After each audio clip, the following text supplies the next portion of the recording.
"Hey, where are you? We're having a drink without you right now." It was my welcome party.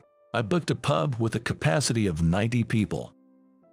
It was my welcome party, but no one showed up at the venue I was told to book myself. "You can come once you pay the full cancellation fee for that place." My supervisor, David's voice had a mocking tone when we spoke over the phone. Same old story. David consistently singled me out with these subtle forms of harassment. All because I used to be a temp worker. It's unfair. An entirely unreasonable cause for such treatment. Yet, I endured such bullying. I kept bearing it, over and over. But this time, I couldn't take it anymore. "Well then, all of you are fired." I just said that and then hung up the phone. David didn't know who I really am. I'm Ethan Bamford. I have one elder brother. He is much older than me. His name is Kyle Abbott. Our parents divorced when I was in elementary school. I was taken in by my mother, while my elder brother, who was in high school, was taken in by my father. After they divorced, they never met again, but as siblings occasionally got together, chatted, and played games. We got along very well. Kyle, who's 10 years older than me, has always looked out for me. In the past, my brother used to come to pick me up from school, and on the way back, we would sometimes grab fast food together before heading home. He even used to play with my friends at the park. Even though we lived apart, we frequently met up and continued to bond, so the strong relationship between us siblings remained intact over time. Despite the enjoyable time spent with Kyle, life with my mom was financially challenging. Our divorced dad didn't provide any child support. Because of that, Mom always worked so hard to support me. Even as a kid, I could tell our finances were tight. I want to help Mom out, even if it's just a little. In order to support my mother, who was raising me as a single parent, I started working part-time at a pub when I was in high school. From after school till late at night. I worked hard, covering at least my school expenses. Of course, even as a high school student, my good relationship with Kyle continued.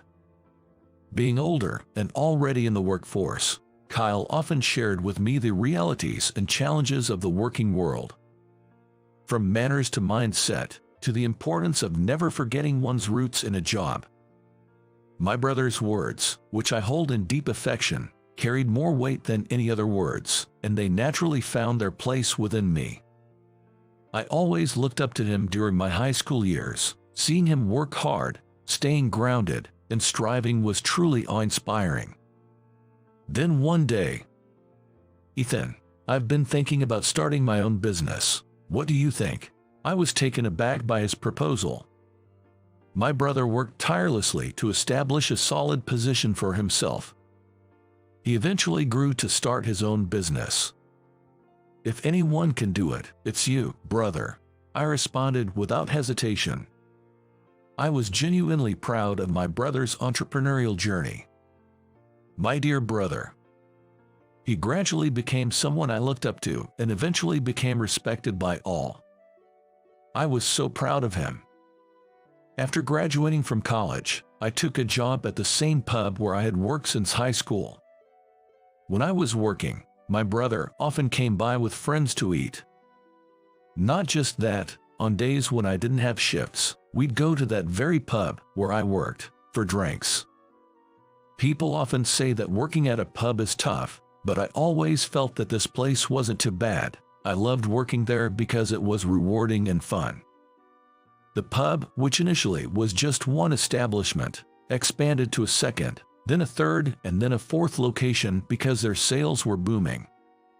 One day, out of the blue, having worked for a long time and having a reputation for being diligent, my boss said to me, "How about managing our second branch?" I had to think before giving my response. The job is fun, and there's a sense of accomplishment. Honestly, it's a very tempting offer. but I had set a goal for myself, to work at the pub until I'm 30. I have a dream, and to achieve that dream, I need to retire around 30, so I'm not sure. I've heard about that. Still, I want you to take it. Even after I told him that I can only work until I reach 30, my boss didn't change his mind. There's only one thing I can do. All right, let me do it. I'll definitely hold down the fort at the second branch. Making that declaration was a very courageous step. But the experiences I've gathered over the years gave me a nudge. I was filled with excitement to embrace new challenges rather than apprehension. The boss, hearing my response, smiled contentedly and patted my shoulder gently, signaling his expectations. I'll fulfill my duties until the day I leave. That's the attitude I learned from Kyle, as a senior in the workforce. In the second establishment, just as before, I poured my heart into every aspect, valuing the customers, service, and the quality of food. From lively greetings to offering meals that provided more value than their expense. We tackled even the smallest tasks without cutting corners. Our staff's hard work paid off, and the pub's reputation certainly grew. Thank you. Delicious. We'll be back. Always feel good coming here. The bustling interior was filled with such words and smiles. It wasn't just about eating. To make sure our customers left with a smile, we put our all into our work, no matter how small the task. Then, the year I turned 30. Having led the staff as a supervisor for so many years, I handed over my position to a subordinate and left the pub. After working there for many years, I certainly felt a sense of accomplishment, but there was also a lingering doubt about whether I had genuinely served the establishment's best interests.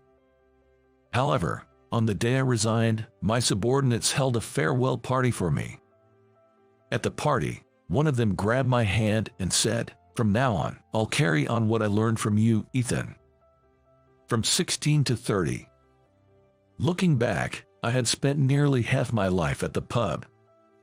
Touched by the warmth of that workplace, I felt a surge of emotion. With colleagues who believed in me and subordinates who looked up to me, I had the feeling that my resignation was indeed regrettable. It felt like all my hard work had been recognized, and I was elated. After retiring, I registered with a certain temp agency. And from there, for about a year, I worked at various companies as a temporary worker. From 6-month long-term temp assignments to 1-month short-term stints, shift-based assignments, and even one-day gigs. Even though they all fell under the umbrella of temp work, there were many types I hadn't known about until I tried them. I worked in various roles at different companies. Having only ever worked at a pub before, through these temp jobs, I got to experience a wide range of professions.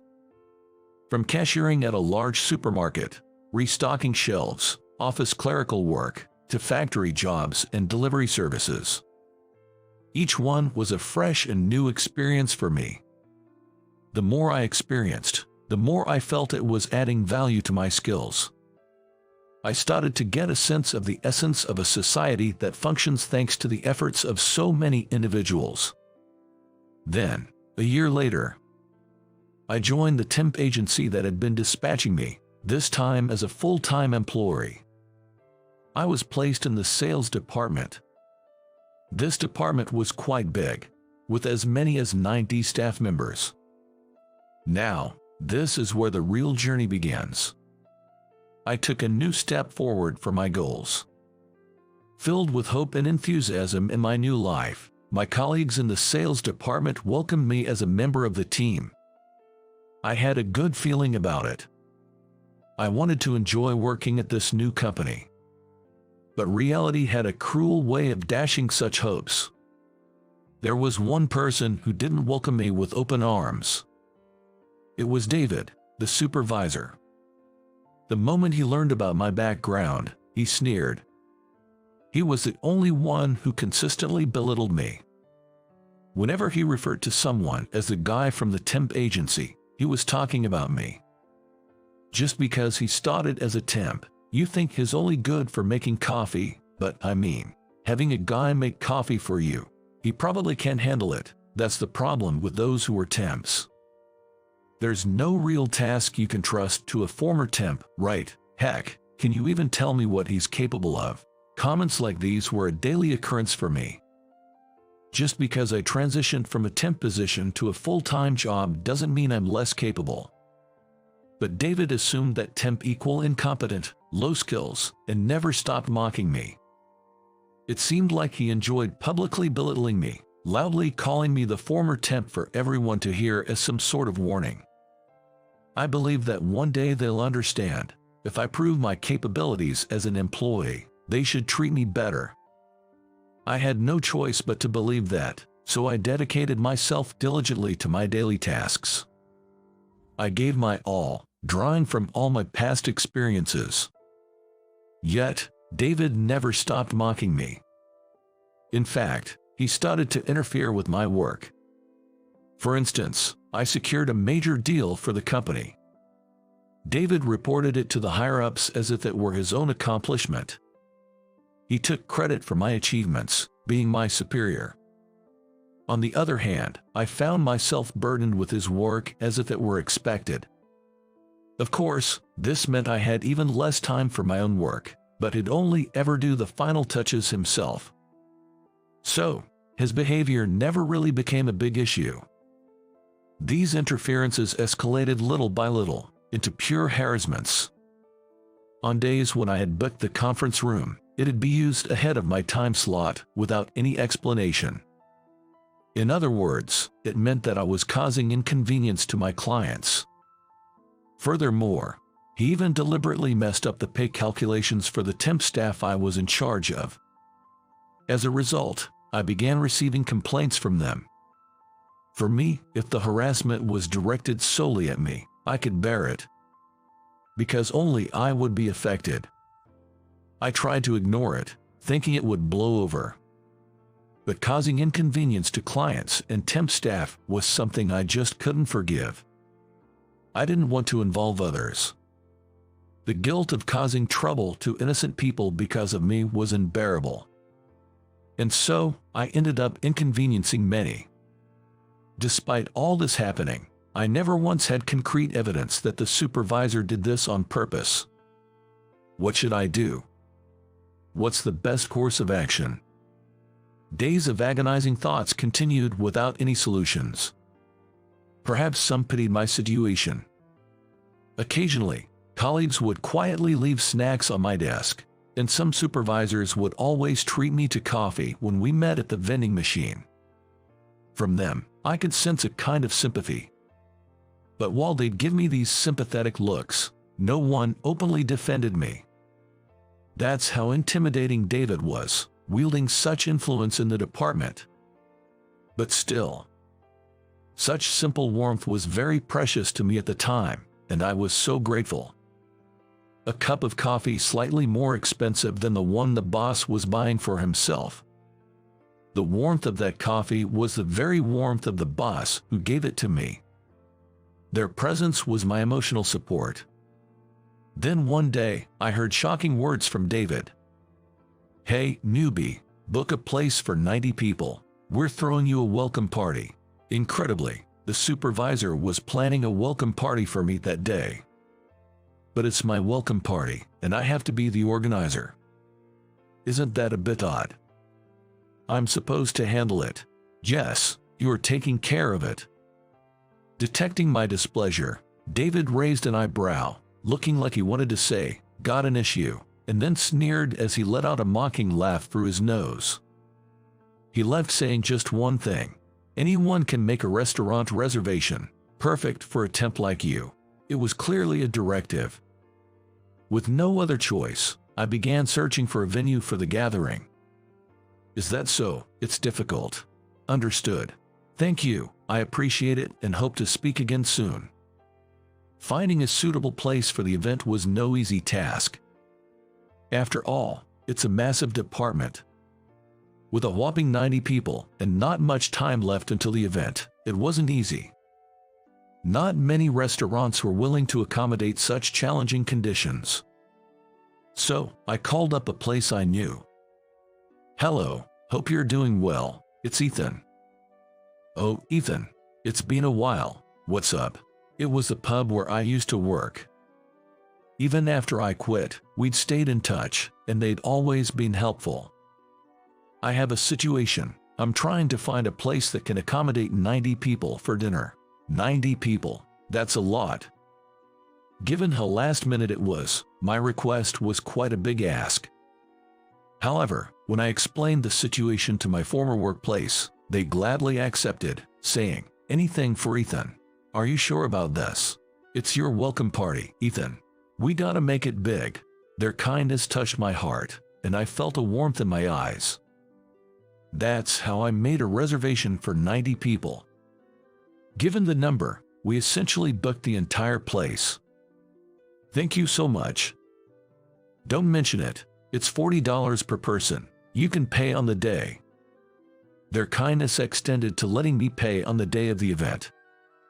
I was genuinely filled with gratitude and appreciation. Then, the day finally arrived. I headed straight to the party venue from a client meeting. Standing in front of that familiar old sign, memories from a few years back when I worked there came flooding back so vividly. The fun times and the challenges. In those memories, there were always staff members who lent a helping hand. Today, as well, they accepted my request. This place has always been filled with kindness and a genuine care for people. I felt nostalgic about the past and sometimes envied my younger self. But when I think about my current department, well, it's not that bad. It then hit me why I had come here today. That's right, it was my welcome party. Normally, David gives me a hard time, always making things difficult for me, but even so, he organized this welcome party for me. It's not all bad. There are people who truly see me and understand what I'm going through. Lost in nostalgia between the past and present, I reached out to open the familiar curtain at the entrance. The moment I opened it, a warm and inviting aroma, filled with love, tickled my nostrils. However, when I looked inside, there was no sign of anyone. What's going on? This can't be right. It's impossible. With a reservation for 90 people, it was highly unusual to see only one person. The staff at the pub showed clear signs of anxiety. I couldn't comprehend the situation, and time just kept moving. The owner and the staff, despite their evident worries, kept preparing for the feast. Just as the starting time approached, I got a call from David. "David, where the heck are you, man?" True to his style, I could sense David's chuckling tone through the phone. I had a bad feeling. "What do you mean where? I'm at the venue we booked. Where are you?" "We're somewhere else, having drinks without you right now." "Excuse me." His nonsensical words made something snap inside of me. It was the sound of my breaking point, which I had been pubely holding onto. "We're partying over here. If you cover the full cancellation fee there, you can come join us." That was the last straw. I couldn't stand the constant mockery and humiliation any longer. I shouldn't have had to endure this in the first place. I never should have been treated like this from the get-go. The anger I had bottled up for so long began to pour out like a river. I couldn't hold back any longer. "Well then, fine. I'm firing everyone over there with you." I said that and hung up before David could respond. Jeez. I've reached my limit. I've had enough. In a venue reserved for 90 people, I stood there alone. Set up and left hanging, the weight on my chest felt unbearable. At that moment, a man approached me. It was my brother, Kyle. Kyle's company was currently in a big deal with this pub. He had visited the pub numerous times due to the deal. He was helping out that day since there was a large gathering of 90 people. "What's going on here?" Kyle, the thing is, it was supposed to be my welcome party, but David, I explained everything that happened. That's ridiculous. This can't happen. And this, what are we going to do about it? A furious Kyle immediately called David. It's the CEO speaking. You're fired, effective immediately. I don't care. You're fired. Don't bother coming in anymore. My brother delivered the firing news over the phone. David was taken aback by the sudden call and its content from my brother, Kyle. It seemed he rushed over here, his face dripping with sweat. He must have been drinking. His eyes, slightly reddened from the alcohol, were wide with shock at the situation. It made sense. Right after I told him, "I'll fire you," the CEO himself directly declared his termination. Moreover, upon arriving, he sees the CEO, Kyle, and me side by side in the spacious venue. He was visibly flustered, not comprehending the situation. About the firing, CEO, why are you here? David was panicking, his mind going blank. His usual smug smirk was gone, replaced by a pale face covered in cold sweat. In fact, the company my brother started was the staffing agency where we work. We had different last names due to our parents' divorce. None of the employees, including David, knew this fact. Is there a problem with me being here? No, not exactly. The CEO glared at David, his voice several times deeper than usual. David, in response, noticeably flinched from fear. David, what's going on here? Well, there was a minor mix-up. It seemed like Ethan made a mistake. Incredibly, even now, David tried to spin a blatant lie. Even while shaken, he tried to throw someone else under the bus, looking for an escape. I felt my anger surge, ready to explode any second. David, I just booked the venue because you told me to. But just as I was about to say it, my brother placed his hand on my shoulder. Listen up, David. Ethan, he's my younger brother. What? Your brother? David was taken aback, unable to process the sudden revelation. My brother continued to address the bewildered David. So, is this situation due to Ethan's mistake? With cold eyes and a sharp gaze, my brother, Kyle, calmly questioned the David. David was trembling slightly, unable to utter a word. Well, no, it's not. David's voice was purely audible. Tell me, David, what kind of business are we in? We're a staffing agency. That's right. Our company is a staffing agency. At the moment, we mainly provide staff for office jobs. I was thinking of expanding to restaurants as well. David seemed unable to grasp the situation and remained silent. Perhaps he was so shocked that he couldn't think straight. You've trampled over this. Actually, Kyle have been visiting this pub with the intent to expand his business. A staffing agency. Currently, they mainly focus on office jobs, but that limits the scope of people they can employ. Among the registered temp workers, some have had children and can't work full-time, or some prefer shift work due to their personal circumstances. Kyle have been thinking about accommodating these folks by increasing dealings with restaurants and eateries. He had been in talks with this very pub, where I used to work, to accept temp workers as a first step. That's why I came to this pub today. Because of this incident, our company has caused significant inconvenience to a potential major client. I didn't mean to.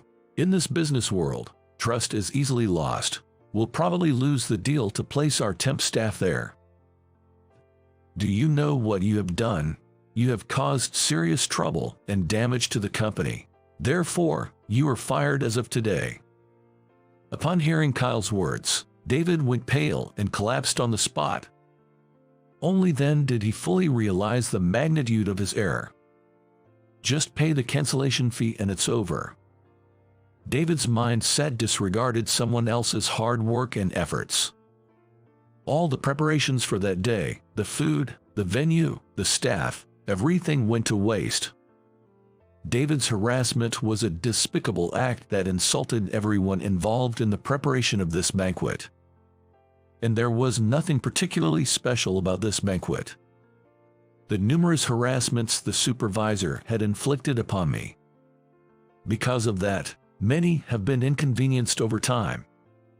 I wasn't the only one who had been harassed.